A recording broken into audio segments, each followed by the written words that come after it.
President of Indonesia, somebody who's an amazing leader, Prabowo. He is an amazing leader and respected by everybody.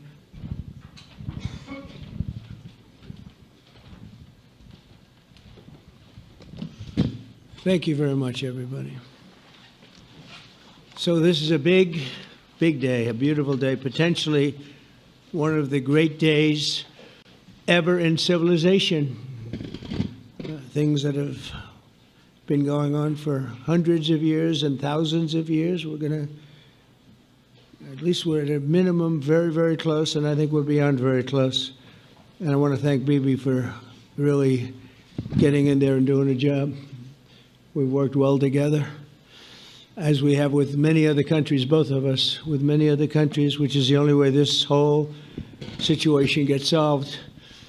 And I'm not just talking about Gaza. Gaza is one thing, but we're talking about much beyond Gaza.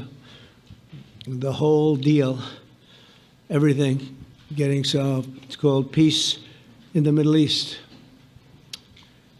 So today is a historic day for peace, and Prime Minister Netanyahu and I have just concluded an important meeting on many vital issues, including Iran, trade, the expansion of the Abraham Accords, and most importantly, we discussed how to end the war in Gaza, but it's just a part of the bigger picture, which is peace in the Middle East, and let's call it eternal peace in the Middle East.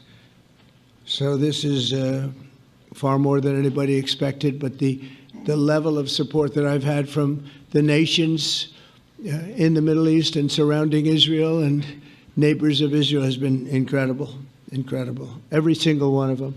This afternoon, after extensive consultation with our friends and partners throughout the region, I'm formally releasing our principles for peace, which people have really liked, I must say.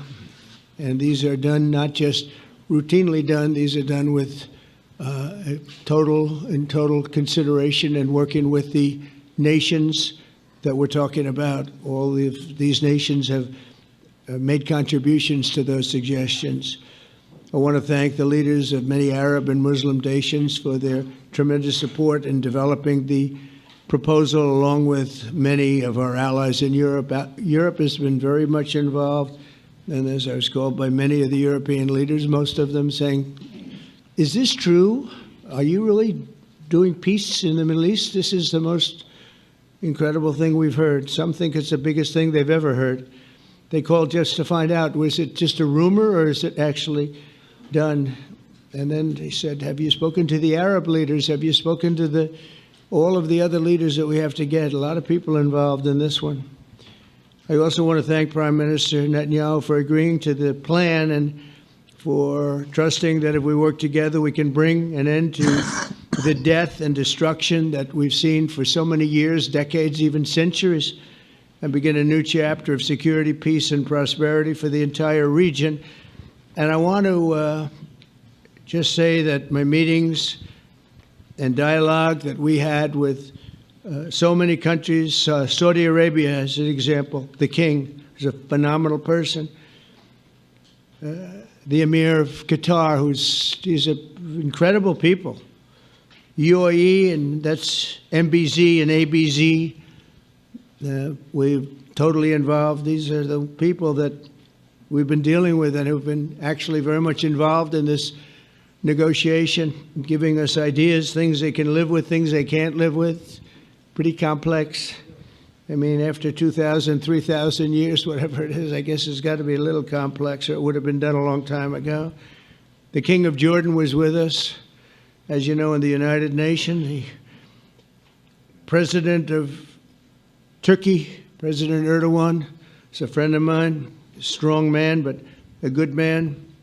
President of Indonesia, somebody who's an amazing leader, Prabowo. He is an amazing leader and respected by everybody.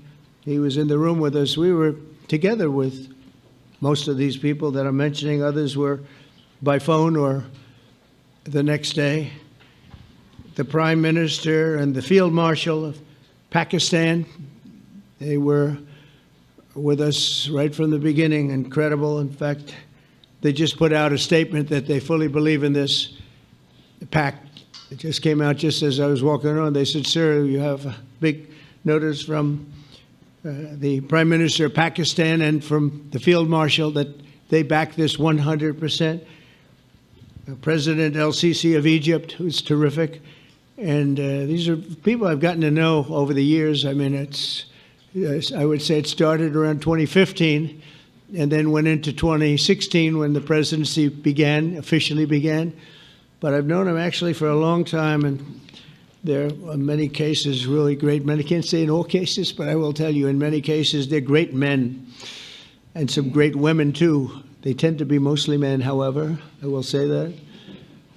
But if accepted by Hamas, this proposal calls for the release of all remaining hostages immediately, but in no case more than 72 hours.